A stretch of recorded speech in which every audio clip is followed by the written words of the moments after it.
ജാതീയമായി അധിക്ഷേപിച്ചു എന്നുള്ള ആക്ഷേപം വരുന്നുണ്ട്. അത് ഈ ഉത്തരമുട്ടമ്പോ കൊണ്ടുവരില്ലേ, അതാണ് ഈ ജാതിക്കാട്. എന്റെ ഫാമിലിക്കകത്ത് തന്നെ എന്റെ അച്ഛൻ നായർ, എന്റെ അമ്മ ഈഴവ, എന്റെ ഹസ്ബൻഡ് ബ്രാഹ്മൺ, എല്ലാം കൂടെ ചേർന്നൊരു മിക്സർ ആയിട്ട് വരും ഞാനും എന്റെ ജനിക്കാൻ പോകുന്ന കൊച്ചും. അപ്പൊ അങ്ങനെ നോക്കിക്കഴിഞ്ഞാൽ ജാതി എന്റെ വീട്ടിൽ നിന്ന് തുടങ്ങുമല്ലേ അതിന്റെ ഒരു ഇത്.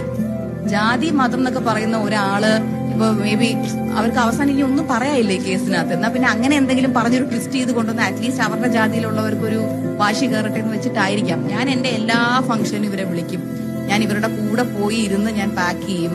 ഞാൻ ഇവർക്ക് ബാത്റൂം കഴുകാൻ പറ്റില്ല എന്ന് പറഞ്ഞാൽ ഞാൻ ബാത്റൂം കഴുകും, ഞാൻ അവിടെ തുടയ്ക്കും, വൃത്തിയാക്കും, എല്ലാം ഞാൻ ചെയ്യും. അപ്പൊ എനിക്ക് ജാതി പ്രശ്നം ഉണ്ടെങ്കിൽ ഫസ്റ്റ് ഓഫ് ഓൾ ഇവരെ എന്റെ ഓഫീസിൽ പോലും ഞാൻ കേട്ടേണ്ട കാര്യം എനിക്കില്ലല്ലോ. എനിക്ക് പറയാമല്ലോ ഇന്ന ജാതിയിലെ ആളെ ഞാൻ അടുത്ത് വരില്ല, എന്റെ ഓഫീസിൽ കയറേണ്ടത് എനിക്ക് പറയാമല്ലോ. അവര് പറഞ്ഞത് ഒരു അധികാരത്തിന്റെ സ്വരത്തിലാണ് എപ്പോഴും ദിയ സംസാരിച്ചിട്ടുള്ളത്, അല്ലാതെ ഒരു സൗഹൃദമില്ലെന്നാണ് അവർ പറയുന്നത്. കടയിൽ പണിക്ക് നിൽക്കുന്നവരെ പിന്നെ പിടിച്ച് മടിയിലിരുത്തി പാല് കൊടുക്കട്ടാ, അല്ലല്ലേ?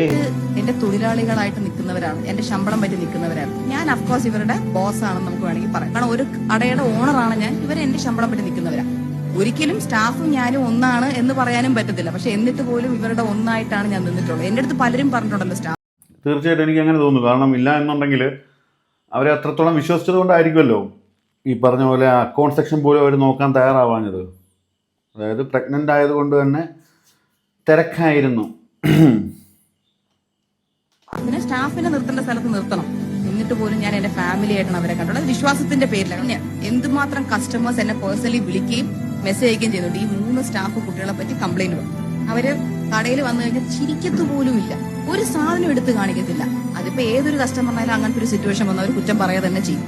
ഇത് കേട്ട് കേട്ട് മടുത്ത് 1-2 പ്രാവശ്യം ചിലപ്പോൾ ഇവരോട് ഞാൻ തർക്കത്തിന് പോയിട്ടുണ്ടാവും. ഇവിടെ എന്തോടെ നിങ്ങൾ കാണിക്കുന്നത്? നോർമൽ ഒരു മുതലാളി ഒരു തൊഴിലാളിയോട് പോകുന്ന തർക്കം, അല്ലാതെ നിങ്ങളുടെ ജാതി ഇങ്ങനെ ആയതുകൊണ്ടാണ് നിങ്ങൾ ഇങ്ങനെ എന്ന് ഞാൻ പറയുന്നതിന്റെ എന്തെങ്കിലും തെളിവുണ്ടെങ്കിൽ അവർ എടുത്തിട്ട് വരട്ടെ. അതെ എനിക്ക് പറയാനുണ്ട്. വളരെ മനോഹരമായ വളരെ സ്ട്രോങ് ആയിട്ടുള്ളൊരു മറുപടി. എന്തായാലും ഈ പ്രശ്നം എന്തായാലും ഒരു തൊഴിലാളികൾ ഉദ്ദേശിച്ച പോലെ നടന്നില്ല. പക്ഷെ അവർക്ക് പിന്നിൽ ആരൊക്കെ ഉണ്ട്, അല്ലെങ്കിൽ ഇങ്ങനെ വരത്തില്ല.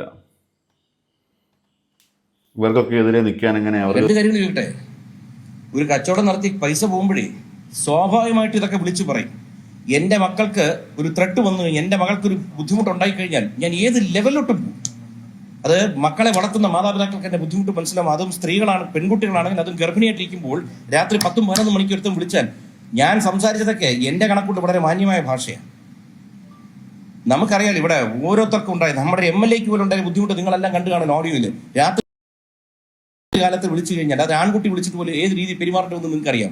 അപ്പോൾ എന്റെ മകളെ ഏതോ ഒരുത്തൻ വിളിച്ച് ഭീഷണിപ്പെടുത്തിയാൽ ഇതൊക്കെ നിങ്ങളൊക്കെ എഴുതേണ്ടത് കൈവെക്കേണ്ട കേസുകളാണ്. പക്ഷെ നമ്മളൊന്നും അത് ശീലിച്ചിട്ടില്ല. നമ്മൾ നിയമം പാലിച്ചു പോകുന്ന ഒരു പൗരനാണ് ഇവിടുത്തെ. അതുകൊണ്ട് നിങ്ങൾ മനസ്സിലാക്കേണ്ട ഒരു കാര്യമുണ്ട്. ഇത് നമ്മുടെ നാട്ടിൽ ക്രിമിനൽസ് കൂടി വന്നുകൊണ്ടിരിക്കുകയാണ്. ഈ ക്രിമിനൽ ആക്ടിവിറ്റി ചെയ്തവരുടെ പിന്നിൽ ആരാണ്? ഈ കുട്ടികൾക്ക് അതിനുള്ള കഴിവൊന്നുമില്ല. ഇവർ സാധാരണ കുട്ടികളാണ്. ഇവരുടെ കയ്യിൽ പണം ഇരിക്കുന്നതുകൊണ്ട് ആരോ ഇടപെട്ടാണ് ഈ പ്രശ്നം ഇത്രയും വലുതാക്കിയത്. തീർച്ചയായിട്ടും അവർക്ക് അതിനുള്ള തൻ്റെ ഇടം ഇല്ലാത്ത പിള്ളേർ ഇവരെ കൊണ്ട് ആരോ ചെയ്യിച്ചു. ഒന്നെങ്കിൽ ഈ നേരത്തെ ഇവർ വന്നതും ഇവർ വീഡിയോ എടുത്തതും, അതായത് ഇദ്ദേഹത്തിൻ്റെ മക്കളുടെ ആ ഒരു ഭാഗത്തു നിന്നും ഒരു ചോദ്യങ്ങളും കാര്യങ്ങളൊക്കെ ഉണ്ടായതിൻ്റെ ഭാഗമായി വീഡിയോ ഒക്കെ എടുത്തിട്ടുണ്ടായിരുന്നു. ഇനി അത് പേടിച്ചുവല്ലോ നേരത്തെ പോയി കേസ് കൊടുത്തേക്കാം, ഇവർ കേസ് കൊടുക്കുമോ എന്നൊക്കെ പേടിച്ചിട്ട് നേരത്തെ പോയി കേസ് കൊടുത്തേക്കാം എന്നുള്ള രീതിയിൽ പോയായിരിക്കാം. എന്നാൽ പോലും അതിനൊരു ധൈര്യം വേണമല്ലോ. ഞങ്ങൾക്കിത് ഒന്നും വേണ്ട. ഞാനൊരു മീഡിയ മേഖലയിൽ നിന്ന് വന്നു, അതിനുശേഷം സിനിമയിലുണ്ട്, രാഷ്ട്രീയത്തിലുണ്ട്. ഇതിനകത്ത് കുറെ പേരുമായിട്ട് ആത്മബന്ധമുള്ളതാണ്. എനിക്കിവിടെ നിങ്ങളെ വിളിച്ചിട്ട് ഒരു ഇന്റർവ്യൂ തന്നാൽ പോരായിരുന്നു. ഞാൻ എവിടെയെങ്കിലും നിങ്ങളെ വിളിച്ച് എന്തെങ്കിലും പറഞ്ഞു? നിങ്ങൾക്ക് അറിയാം നിങ്ങൾ ആരാ വിളിച്ചു പറഞ്ഞത്. നിങ്ങൾ എൻ്റെ അടുത്ത് വന്നു, ഞാൻ നിങ്ങളുടെ ഏത് ചോദ്യത്തിന് ഏത് രാത്രി മറുപടി തരാൻ തയ്യാറാണ്. ഇന്നലെയൊക്കെ ഞാൻ കിടക്കുന്ന 4 മണിക്കാണ് രാത്രി, ഇന്ന് വെളുപ്പിനെ. കാരണം മകളുടെ പ്രശ്നം എല്ലാം അറ്റൻഡ് ചെയ്ത് കഴിഞ്ഞിട്ടാണ് ഞാൻ കിടക്കുന്നത്. നിങ്ങളത് ആലോചിക്കണം. പക്ഷെ ഒരിടത്തും ഒളിച്ചോടാനോ മാറി നിൽക്കാനോ തന്നെ എത്ര ചോദ്യം മണി ചോദിച്ചോളൂ, ഞാൻ ഇവിടെ കാണും, ഉത്തരം തരാം. വളരെ സ്ട്രോങ് ആണ്. അതിലൂടെ തന്നെ നമുക്ക് മനസ്സിലാക്കാം അവരുടെ ഭാഗത്ത് ന്യായമുണ്ട്. പക്ഷേ ഇവരുടെ സ്ഥാപനത്തിൽ നടക്കുന്ന കാര്യങ്ങൾ തിരിച്ചറിയുക എന്നുള്ളത് അവരുടെ ഉത്തരവാദിത്വമാണ്. എല്ലാം പോയിട്ടുണ്ടെങ്കിൽ സ്വന്തമായിട്ട് നോക്കണമായിരുന്നു.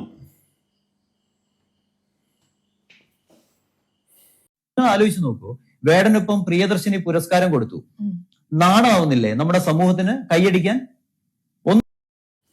കോത്തിലടിക്കണോ കൈയടിക്കാതെ? പിന്നെ ഒന്നുമില്ലെങ്കിൽ അതിന് 2 ആഴ്ച മുമ്പ് കഞ്ചാവ് കേസിൽ അവൻ പ്രതിയായിരുന്നില്ലേ? അല്ലെന്ന് പറയാൻ പറ്റും. ആരാടാ നീ? തമിഴ്നാടാ? ചോദിച്ചല്ലോ, അവനെ എങ്ങനെയാ വിളിച്ചു വരുത്തി ഒരു പ്രിയദർശിനി പുരസ്കാരം ഇത്ര പെട്ടെന്ന് കൊടുക്കുന്നത്? അല്ല എന്തെങ്കിലും അവാർഡ് കൊടുക്കുന്നത്? എന്നാ നിന്നെ വിളിച്ചിട്ട് ഒരു ജൂറി അവാർഡ് തട്ടാ, അല്ലെങ്കിൽ ഒരു പ്രത്യേക പുരസ്കാരം തയ്യാറാക്കി നിനക്ക് അതിനൊരു പേര് വിട്ടിട്ടങ്ങ് തരട്ടാ. അവൻ എങ്ങനെയാ ഒരു ഗവൺമെന്റ് പ്രോഗ്രാമിലേക്ക് ഗസ്റ്റ് ആയിട്ട് ഗവൺമെന്റ് വിളിക്കുന്നത്? എന്നാ നിന്നെ ഒരു കാര്യം ചെയ്യാം, ഗവൺമെന്റ് പ്രോഗ്രാമിലോട്ട് ഗസ്റ്റ് ആയിട്ട് വിളിക്കട്ടാ. എന്ത് സന്ദേശമാണ് ഗവൺമെന്റ് ഇവിടുത്തെ യുവതലമുറയ്ക്ക് എന്നാ നീ യുവതലമുറയ്ക്ക് കുറച്ച് നല്ല സന്ദേശം തരാവോ? കൊടുക്കുന്നത്, ഇവിടുത്തെ ആളുകൾക്ക് കൊടുക്കുന്നത്? എന്താണ് അവരുടെ പോളിസി? എന്താ നിന്റെ പോളിസി? ഗവൺമെന്റ് പോളിസി എന്താണ്? ഞാൻ പാർട്ടിയല്ല ഞാൻ പറഞ്ഞത്, അത് ആരോ ആയിക്കോട്ടെ. ഞങ്ങളും പാർട്ടിയല്ല പറയുന്നത്, നീ ഏതോ ആയിക്കോട്ടെ. ആ സിസ്റ്റത്തിന്റെ പോളിസി എന്താണ്? റോങ് അല്ലേ അത് ചെയ്യുന്നത്? വേടൻ ഫയർ ആണ്, അല്ലെങ്കിൽ വേണം ഫയറല്ല, വേടം മുത്തിച്ചിപ്പി വേടന്റെ ഉള്ളിൽ ഒരു തീ ഉണ്ട് എന്നൊക്കെ പറയുന്നത് എനിക്ക് തോന്നുന്നു അയാൾ കൂതി ഒന്ന് പോയടി, നമുക്കറിയാവുന്ന കൊച്ച.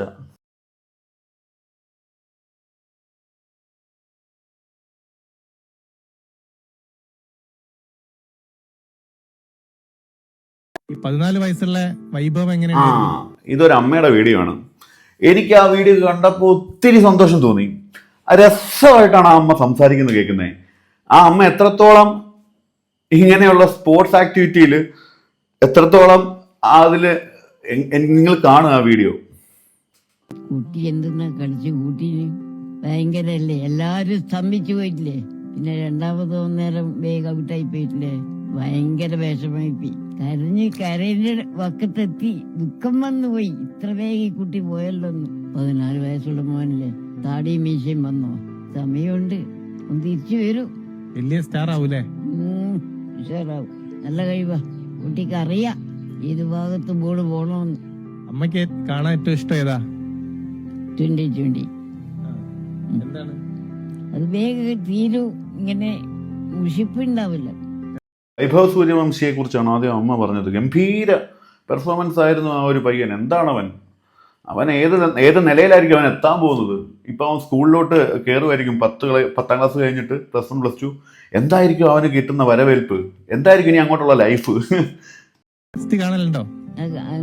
അതത്ര ഇല്ല, ഏകദിനം കാണും. പക്ഷെ രാത്രി പണ്ടെല്ലാം വർക്ക് കഴിഞ്ഞിട്ട് തന്നെ കാണും, 2 മണി വരെ. ഇപ്പൊ ഉറക്കം വരുമ്പോ അങ്ങ് കിടക്കും. എത്രയില്ല. ക്രിക്കറ്റ് കാണാനൊക്കെ തുടങ്ങിയത് എപ്പോഴാ? മോനെ ആദ്യം സ്കൂൾ പോകുന്ന സമയത്ത് ഈ കുട്ടികളെല്ലാം ഓടുകയും ചാടുകയും എല്ലാം കാണും TV-യിൽ. ഞാൻ ഇവരെ വഴക്ക് പറയും, സമയമായി, സ്കൂൾ പോകുന്ന സമയമായി, ഇതെന്നാ നിങ്ങൾ കളിക്കുന്നു. പിന്നെ ഞാൻ റിട്ടയർഡ് ആയാലോ ഇതൊന്ന് കാണാൻ തുടങ്ങി. കറണ്ടില്ലേ, ഞാൻ റോഡിന് പോയി. എന്തുകൊണ്ടാ കറണ്ടില്ലാതെ? എനിക്ക് ഒരു ഭ്രമതയുണ്ട് കാണായിട്ട്. രാവിലെ തന്നെ പണിയെല്ലാം ഒരുക്കി ഒറ്റ. എനിക്ക് ഒത്തിരി ഇഷ്ടപ്പെട്ടു ആ അമ്മയുടെ ഒരു സംസാര ശൈലി. വളരെ സ്ലോ ആയിട്ടാണ് പറയുന്നത്.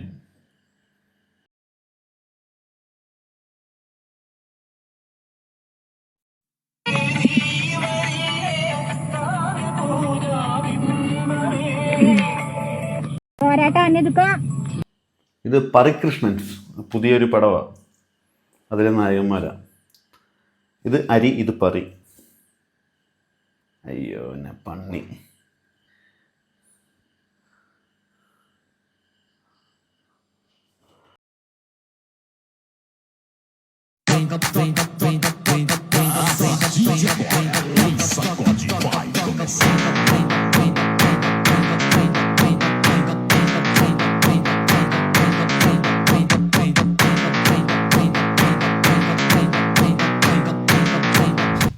മയില് വലഞ്ഞു പോയേനെ ഞാൻ. അടുത്ത നമുക്ക്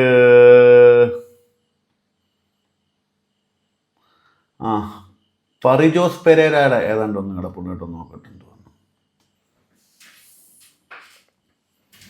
മണിച്ചേട്ടൻ സൗണ്ട് വരൂല, എന്നാലും മറ്റേ ഒരു ചെറിയ ട്രൈ ചെയ്ത് നോക്കാം. വാസന്തി ലക്ഷ്മി ഞാൻ സിനിമയിലെ ഒരു ചെറിയ രംഗം.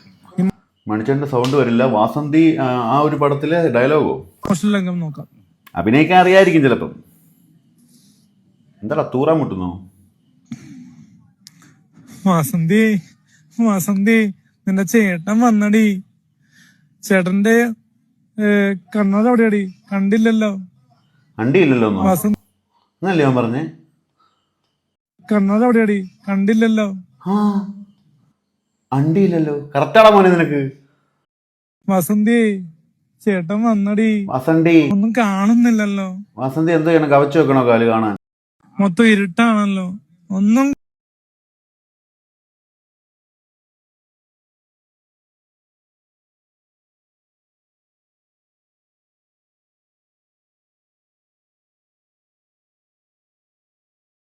സൂര്യനായി തഴുകിയുറക്കമുണർത്തുമേ അച്ഛനെയാണെനിക്കിഷ്ടം.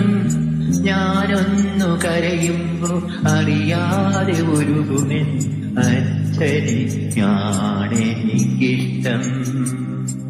കല്ലെടുക്കും കളിത്തുമ്പിയെ പോലെ ഒരുപാട് നോവുകൾക്കിടയിലും പുഞ്ചിരി ചിറകുവിടർത്തുമെന്നച്ഛൻ. പുഞ്ചിരി ചിറകുവിടർത്തുമെന്നച്ഛൻ. 2 മിനിറ്റിൽ പാടിയിട്ടേക്കും ആ പാട്ട് മൊത്തം ഇല്ലേ?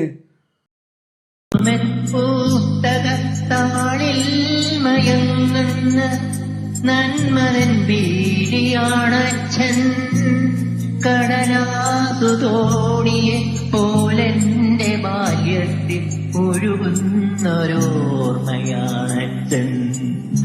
അച്ഛന് നല്ലത് മാത്രം നേർന്നുകൊണ്ട് നമുക്ക് ഈ ഒരു വീഡിയോ ഇവിടെ വെച്ച് അവസാനിപ്പിക്കാം. ദിസ് ഈസ് കേരള ജനക്കൂട്ടം wiki tech powered by Rahan Venu.